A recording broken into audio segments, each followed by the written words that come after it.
What's up, everyone, and welcome to the Mindful Muscle Podcast. Happy Thursday, April 21st. We got a Q&A for you today. Jake, what's going on, man? I'm happy to be here as always. Finally here in Omaha, starting to feel a little bit more like spring. It's going to be like 75 and sunny today, so definitely going to try and get outside a little bit. But yeah, everything's good. NBA playoffs are here. We're loving it. Yeah, I was thinking about you momentarily a couple nights ago. We were watching 1883. Are you Oh familiar with yeah, that? we talked about that in the last podcast, I think. Yeah, and the people, it's Faith Hill and Tim McGraw, but the characters just traversing over this area of the country. I was like, wow, that's crazy that we did that. And it just made me so much more grateful. Wait, they act in it? Yeah, it's Faith Oh, I Hill did and Tim not know McGraw. that. Yeah, you should Wow. check it out. It's dark. Tim It's McGraw, crazy. a Renaissance man. He quit drinking probably 5 or 6 years ago and is ripped. Hmm. And Yeah, somehow those country singers, even if they talk about drinking beer, are always in really good shape, like Kenny Chesney. well, I think what they do is they drink and party for majority of their career, and then they realize that they'll have a longer career if they stop doing that. That's like the And Rolling Stones too. People say they put on a hell of a concert still. yeah, and I think it makes sense. You kind of realize that you can't fight science, and you can go with it or go against it, and then people either go one way. They either keep pounding the bottle and it destroys their career, or they give it up and they continue to have a long, successful career. Yeah. And Like even Steve-O from Jackass is like a health nut now. No yeah, drugs, no alcohol. yeah. And it's funny, you don't see people going the other way where they're 40 or Yeah. 50 and they're like, man, this has been so great. Let me change it up. But anyway, I digress. Let's start with the first random question. So the first random question, someone asked me this recently, so I thought it'd be a fun, just easy, light question to use on the podcast. What's your favorite all-time dessert? Mm, I guess I I have to got give this its due because it popped in my head. But the Pizookie, there's a restaurant called BJ's in Seattle, and so it's a giant cookie on an iron skillet. You can choose the Oh yeah, different yeah. types of cookies. So it could be chocolate chip, red velvet, yada, yada. But let's just picture a big cookie, 4 different flavors, and then you just dump 1 or 2 flavors of ice cream on it, typically vanilla, and it's really good. I could Yeah. probably list off 5 or 10 more, and I you know. ask me That's tomorrow, and those are my favorite ones. But that's what I was thinking those too. what about you? Mine's got to be an ice cream cake. I mean, like typically just thinking of the one from Dairy Queen with the hard crumble in the middle. My mom actually makes homemade ice cream cake sometimes, which is really good. My mom's a phenomenal dessert maker and just baker in general. So mine's got to be an ice cream cake, kind of best of both worlds. Yeah, those were the best. Anytime a kid in elementary school had an ice cream cake, Hmm. they were getting a really cool Valentine's Day card whenever that rolled Hmm. around. Like you would do whatever you could to be like, Hmm. thank you Do you for that have ice do you cream. have a big sweet tooth, or are you more like a salty kind of foods person if you go off the rails? I would say more savory. Like my way of treating myself is adding cheese and soyaki, which is basically sugary, salty soy sauce to rice. And I'm like, yes.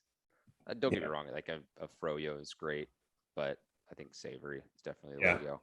I have a huge sweet tooth. Actually, when I was a little kid, my mom used to call me, my nickname was the dessert king because I would just mow down desserts like whenever I could. And I was never really too chubby. Like I was always kind of a skinny kid, but I'd be the type of kid that like I could eat dessert for breakfast, lunch, and dinner. I never wanted to eat real food. Yeah. But here we are now. Everybody can change.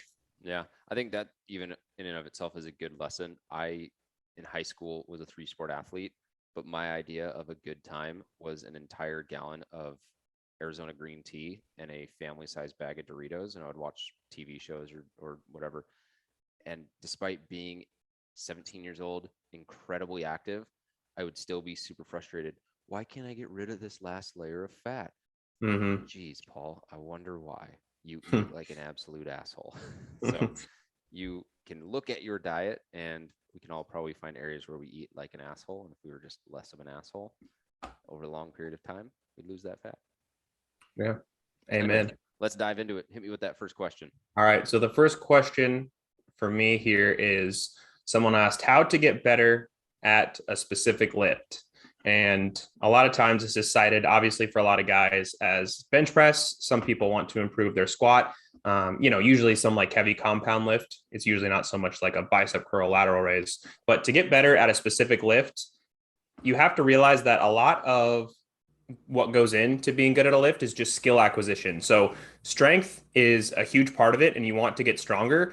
But you also have to realize that so much of a good squat, a good bench press, a good deadlift is just having really precise form and really just improving your skill. Lifting is kind of like a sport in some ways where, think about power lifters. They are inherently limited in how much muscle they can add because they're constrained to a weight class. But power lifters and weightlifters, and when I say that, weightlifter in the traditional context of like Olympic weightlifting, are masters at acquiring more skill and just figuring out how to lift more efficiently in order to lift more weight because they have that barrier of I can't add too much muscle. I have to watch my weight for a weight class. So think of it as a skill. Practice it multiple times a week. If you want to get better at squat or benching, do it 2, maybe even 3 times a week. Now, this is not to say go heavy every time. That's not something that's going to be sustainable as far as recovery. You're going to burn yourself out, but you can go one heavy day and 2 lighter days, or maybe heavy, moderate, light, or maybe 2 heavyish days. Just split it up in terms of something you can recover well from. But know that lifting is a skill and you have to practice multiple times a week in order to attain that skill. Something that's interesting is, there's a lot of kind of off the wall programs that I've heard of throughout the years. And there is one that people maybe have heard of before called the Squat Everyday program. And part of what that is it's obviously, like it says, you squat every day. It's a lot of really light squatting, but people will often notice a huge 30, 40, 50 pound increase in their squat over the period of a few months when doing that program, just because your body is getting so attuned to just how to perform the squat well. So first and foremost, think of it as a skill to develop. Focus on practicing multiple times a week, even though it's not always going to be heavy. And then the other thing I would say about that is try to, and this is where a coach like Paul or I would come in, but try to focus on accessory lifts that are going to help you out in the specific lift that you're trying to get better at. So if you are trying to get a bigger bench, but you realize that your limiting factor is your triceps, you're going to include a lot of tricep pushdowns, tricep overhead extensions, a few different things to help strengthen your triceps so that you don't have that limiting factor anymore. Finding out where it is that you need to get better and focusing on that. An example for the squat, if you have a hard time getting out of the hole, out of the bottom of a squat, you might do some pin squats where you squat all the way down, stop, and then you really have to drive up because that's going to improve your ability to shoot out of the bottom of a squat, improve that in range of motion. Maybe you totally have it just fine once you get about halfway up. So think about the different parts of a lift that are sticking points for you if getting better is a focus for you. Anything to add there, Paul? Yeah, 2 things. Pick a goal and make that the one priority.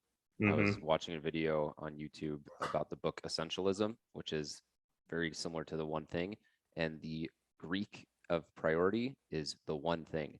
And every time I see someone struggling with multiple goals in a fitness lens, I just kind of chuckle to myself because I've done that so many times. If you're trying to get better at a specific lift, do that lift a lot and stop trying to do other things well, and be okay if your mile time goes down if you're trying to get better at a lift. Stop trying to be the skinniest, most ripped person on the planet and just eat and make sure that your body's got the fuel that it needs. If something is your priority, that means it is the one thing you are focused on and you are okay with the other things slipping. Yeah. Yeah. In addition to that, something else I actually thought of yesterday in terms of this question was when it comes to volume, there's often recommendations to usually for an intermediate advanced lifter, you're going to fall between 10 to 20 hard sets per muscle group per week. But something that I've come to understand over the last couple of years is that's a pretty malleable number, just in terms of like a personal example. And this is more of a bodybuilding type example, improving your body composition and your physique. But I've wanted to work a lot on my shoulders and back. As far as my upper body, my chest has always been really developed. So for me, maybe I'll do like 4 or 5 lifts that are specifically for my chest throughout the course of a week and push that number closer to 20 for things for my shoulders and back. So it's kind of a bodybuilding principle that I think that like Eric Helms talks a lot about in the muscle and strength pyramids, but you can switch your volume around and go very high volume in certain body parts, but that comes at the expense of you can't just go super, super hard on every single body part because you're going to run into a wall as far as recovery. So that again, that speaks to that point of have one goal and go after it. Don't try to improve everything at once, even just in a physique sense. Yeah, absolutely. Cool, cool. Let's hit the next question.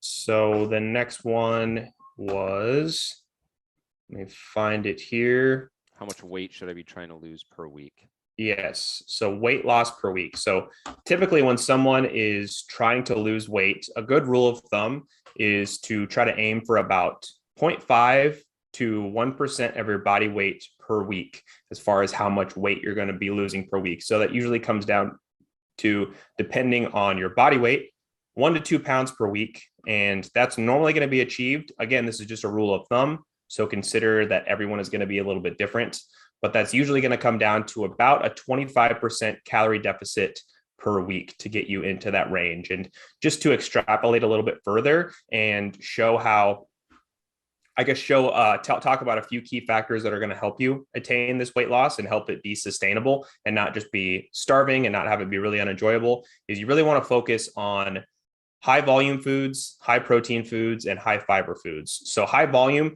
just means essentially low caloric density. So almost all fruits and vegetables fall into this category.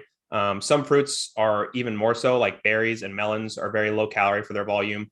Pretty much any vegetable, like I said. There's some odds and ends foods that fit in here too, like soup is a great example of a high volume food that's really going to do a lot to fill your stomach without giving you a lot of extra calories. So take those considerations into consideration when you're mapping out your diet. Make sure you're getting plenty of fiber. I think that that's going to fall in line too when you're eating plenty of fruits and vegetables. But if that's something you need to track, if you feel like hunger is a big issue, then that's something that can be helpful as well. And then high protein is always going to be a factor, but especially when you're trying to lose weight, because high protein is you're going to do a lot to keep you more full, more satiated, because it is the most filling macronutrient of carbs, fats, and proteins, the three macronutrients. And it's also just going to help you to preserve muscle mass, because the focus when losing weight is you want to ideally lose as much fat as possible and as little muscle as possible. So yes, fat loss does come down to calories, of course, but by making sure that you are in a calorie deficit that is also high protein, you're going to like the way you lose weight, because it's going to be a lot more fat than muscle. Yeah, absolutely. I think with this, a lot of people will get wrapped up in seeing what I call weight loss survivorship bias. So survivorship bias in the entrepreneurial world is, oh, Bill Gates quit his job, or not quit his job, but dropped out at Harvard. I should drop out of my college and go start a company, and it'll be $1 billion company. You really only hear the stories of the people who are incredibly successful or the incredibly rare. So from that standpoint, the numbers that you're hearing or seeing marketed are the cream of the crop, or whatever that coach has got, whatever that program's got. And here's the thing, anytime it's a mass marketing company from like let's just say Weight Watchers, they are selling you on the most extreme of 1 million people that have gone on their program. So it's that 1 out of 1 million person who was incredibly diligent, but also had to lose 100 pounds, or they had 100 pounds to lose. And so when you hear something like, oh, I heard I was supposed to lose 1% of my body weight per week, well, 1% of your body weight, if you weigh 300 pounds, that's 3 pounds. That's 12 pounds in a month. Now, can people push that to extremes? Absolutely. That's what Biggest Loser does. And that's what we've seen on TV and with media. But what you don't see is them gaining the weight back. What you don't see is all the people who unsuccessfully do that, because you're only seeing the 1% of people. So when I say, losing a pound per week, or losing 1% of your body weight per week, or maybe it's even lower than that, what I'm speaking to, and what Jake's speaking to, and what good coaches will speak to, is what allows the mass majority of people to be successful over a long period of time. Yeah. Yeah. And keep in mind also, don't become too infatuated with the number on the scale and losing weight, because especially if you have not worked out in a while and when weight loss is your focus, if you get into a good strength training program, you may have run into a scenario where you're putting on some muscle and losing fat at the same time. So focus on other things as well. Like, how do you look in the mirror? Taking progress pictures is important. How do your clothes fit? Possibly doing body measurements. There's a lot more than just the scale when it comes to losing weight. So yes, this is a good rule of thumb, but keep in mind that it's not the end all be all. And in addition to not being the only thing that you can focus on as far as improving your body composition, your physique, weight loss is going to change a lot. I just gave a presentation a few weeks ago about why the scale might have went up in terms of storing glycogen in your body, storing salt, storing water, being stressed, and your body holding on to water due to cortisol and other things like that. So your weight is going to fluctuate a lot. It's not always gaining or losing weight is typically, call it maybe, over the course of a few days, 10% body fat and 90% other factors like I was talking about. So don't get too wrapped up in the scale number either, is another important note. Yeah, absolutely. Cool. Next So, question. yeah. How do I know when my longevity phase is over? This is one I got from a client yesterday, and we were talking through the first 8 weeks of her program. She's crushing it. And she was just like, I initially wanted to focus on aesthetics. We agreed that longevity was a better goal. But how do you know when longevity, when you look at the triangle of goals, is over, when I should change goals? And so the way I thought about it, because this was actually never a question I'd been asked and never something that I thought about, the answer I came up with was that longevity is always the goal. You just put aesthetics or performance above that and make that the priority. Again, the one thing, when you decide that you do want to go and chase a marathon goal, or you do want to go chase a fat loss season, or you do want to go put on a bunch of muscle. But the opposite of longevity is shortgevity, or not living a long, happy, healthy life. And so really at the end of the day, just trying to optimize for a long, happy, healthy life where stress is managed, that should always be the goal. So what that looks like might be working out to just have fun and enjoy life, and that allows you to have the mental capacity and the energy to go focus on maybe raising a family, or focus on starting your business, or going and getting that promotion. But then you enter a different season where you decide, I really want to cut down 15 pounds of fat, or I really want to go get really strong and see how strong I can get with my pull up. Then at that point, longevity, which is always still important, just takes the back seat to you going and doing that. But you can't go for a performance goal for 30 years. Do people have long careers in sports? Absolutely. But there are also seasons within their micro seasons of, or within their yearly seasons of longevity. So I think longevity is just like the base level goal at all times. What are your thoughts? Yeah, and think about athletes like LeBron James or Tom Brady, who have been in their respective leagues for almost 20 years, or over 20 years. They are a lot more focused on longevity than anything else. They're not trying to be the strongest guy on the court or on the field, or they're not trying to be the absolute, biggest, strongest, fastest, et cetera. They care a lot just about how their body performs and just staying healthy over the long term. It's like something that Paul says a lot. The best ability is availability. So keep in mind that longevity is going to play a role, no matter what your end goal is, or what you're looking to do in the course of a few months or a year, et cetera. Yeah, absolutely. It was a good question. And I think if you want more background on that, going into our YouTube, right on the initial page of, I think it's my YouTube, just type in Paul Klingon YouTube, but there's a triangle of goals training, brand new one that I filmed, that walks you through all this on a whiteboard. And it's one of the biggest aha moments I had as an athlete and a high performer. And it's one of the biggest aha moments clients have when they go through the program as well. Yeah. All right. Last question here, Paul. Yeah, this was a more of a statement, but I think it's worth noting. So someone said, Paul, you're almost like a life coach more than anything. And I'll get different variations of that, and Jake gets different variations of that. And a lot of coaches get different variations of that, where it's basically, I know you're not my therapist, but this is what's going on. Or this almost feels more like life coaching than fitness coaching. And I'll take a step back a few years. When I was personal training, I was sitting in between clients and had this random thought. The root word of personal training, or personal, is person. So in a way, I'm a person trainer. And if I'm going to train a person, I need to train that person not just in push-ups and in squats, but I need to train them to be a better person. And as a personal trainer, it always frustrated me that I would get 1 hour with someone, but in order for someone to really change their life, they needed to optimize all 24 hours in a day, which is why I moved into the model I'm in now, why it's E4 Fit method as opposed to down dog athletics or personal training. But at the core of that, health and your fitness, vitality is another word that is synonymous with that, and that is really your life.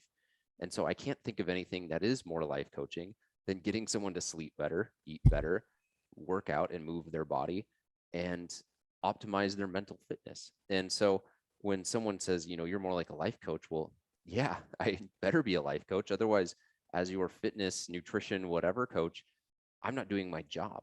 And it is my belief that if you have a coach, not just in the fitness space, but also in the business space, maybe you're trying to grow or start a company, or maybe you have a dating coach, relationship coach, whatever that is, the principles of those shouldn't change. They are all going to require you to change how you operate and organize your life and how you live your life. And the principles of being successful in fitness, business, relationships do not change. It takes hard work. It takes consistency. It takes dropping the ego. It takes humility. It takes honesty. It takes trust. All of these things that are simple pillars that exist across success in every area of life. So Yeah. that's me winding my rant down, but the whole point about life coach and about what we do within E4 Fit, we're basically coaching you to live a longer, happier, healthier life. Fitness is the tool that we use. But if you have a coach that you're working with and they're not challenging the way in which you operate and organize your life, you probably got a subpar coach, because you have to change the way in which you structure your life in order to make the changes that you want with your body. Yeah. And the thing that I would add to that is, we're here to help you manage your health, and physical health is one part of the puzzle, but your health is also your emotional and spiritual health. It's also your mental health. So that's why we have phases like and focuses on longevity, because your health is, it's so much, it's so many different parts of your life than just the number on the scale, than how you look in the mirror, than the food you eat. Your health is the things you say to yourself, the way you talk to yourself, how you manage relationships, how you manage stress, feeling like you have purpose and meaning. Those are all parts of your health. And so really, for someone to help manage your health, you have to focus on, for me, those are three of the big pillars: emotional, mental, and physical. And they all have to come together because they all feed off of each other. Yeah. And I look back at some of the coaches that I've had in my life, and whether it's a business coach, a trainer, a actual life coach, that was one of the first coaches I had back in 2017, they all challenged me to be a better human and to live a bigger and more expansive life. And what that required me to do was let go of a lot of beliefs that I have that are these core operating scripts and beliefs that will, not white label, but in broad strokes apply to everything. How you do one thing is how you do everything. So if I have a belief of I am not worthy or I am not good enough, that is going to operate as a script in every single area of your life. And so when I again look at the great coaches in my life, they've challenged the way that I think, and they challenge the way that I go and navigate this human experience. Yeah. And Paul, I think one more thing that would be useful is, we've talked a lot about before, and you've articulated to me the type of person that you seek to coach, and that our coaching program is seeking out, and the type of person that it's not. So why don't you expand a little bit on how you look at that too in this context? Yeah, absolutely. I think one of the things that I miss the most about being an athlete, when I walked out of the college locker room that I had at Washington State, I lost three things. I lost a locker room, a community of high performers and people around me that were pushing me to grow and get better. I lost a coaching staff, whether that was a strength coach, nutritionist, a head coach, a hitting coach, a pitching coach, all people that were basically laying out and giving me a plan and saying, hey, go execute this. You're going to be successful if you execute this. And last but not least, I lost a bigger vision. And athletes don't struggle working out because it is something that is a means to an end and a stepping stone to them getting playing time, to them winning a championship, to them having a legacy, to them getting drafted, to them being in the Hall of Fame, whatever that is. And so someone who has a bigger purpose and a bigger vision, they're not working out just to look good or just to have a big squat number. They work out because it amplifies and unlocks higher levels of fulfillment and achievement. So when I think about that in terms of who we're looking at when we're looking at applications and people that do really well within the program, it's going to be someone that wants to be surrounded by people that are going to challenge them to perform at a higher level. It's going to be someone that loves having a game plan listed out for them and saying, hey, go execute this. And they remove the decision fatigue and they don't have to think about it. And it's going to be someone who's able to connect that their health is the linchpin to them being able to go and have big, long, healthy relationships, to being able to have big, long careers, big, successful businesses, whatever that is. And so if you're just looking at your health as, oh, I want to lose 10 pounds because I want to lose 10 pounds. Well, what I found is the people that go about it that way, 10 pounds just to lose 10 pounds, or doing some squats just to do squats, that's not a compelling enough vision to give up the things in your life that right now you think you enjoy. So if I had to say anything around the type of person, it's really someone who is a high performing individual, and maybe their health and fitness isn't where they know it can be to support and really dial in the other areas, or they know it's a liability and it is no longer serving them and being the foundation that they need to be able to go and do great and amazing things with their life. Yeah. Yeah. Well put. I think that puts a nice wrap on everything we've said today. Anything else you want to add before we kick it off or end it rather? The only thing that is just something that I've been inspired by the last few years, I think yesterday was the day in which Avicii passed, which for me is always just something that I think back to. I listened to a bunch of music because I was in the shower this morning, and he was someone that I looked up to. The music was inspiring, and the whole conversation just around mental health, right? Suicide and how he went, and alcohol and drugs and partying and all that stuff. I think there's just a lesson still to be learned to that. And as humans, at the end of the day, we only get one life. And whenever I see someone like that and their life cut short, it just inspires me to make sure that I'm living life to the fullest and getting every drop out of it as I possibly can, because nothing's guaranteed. Yeah, absolutely. So, couple housekeeping things as we wrap up. Our friends at Fuller NutriFuel want to hook you up with some food delivered to your door. Sundays and Wednesdays delivered to your door. All you got to do is go to fullernutrifuel.com. That link's going to be in the description, and use my code Paul15 to be able to get 15% off your meal. It's going to save you time. It's going to save you money. It's a no-brainer, so that you can go and focus on bigger and better things in your life, as opposed to focusing on how many pieces of chicken it's going to go in your rice and broccoli. And then if you want to be able to have a question answered on this podcast, you can join the Mindful Muscle Facebook group and drop your questions in there, or you can become a client, or you can shoot us a message on social media and say, hey, I'd love if you guys could dive into this. If we can get to it, we'll get to that question. But other than that, that's all I got for this podcast. We'll have a guest interview coming out on Saturday, and we'll see you guys for a book review, the War of Art.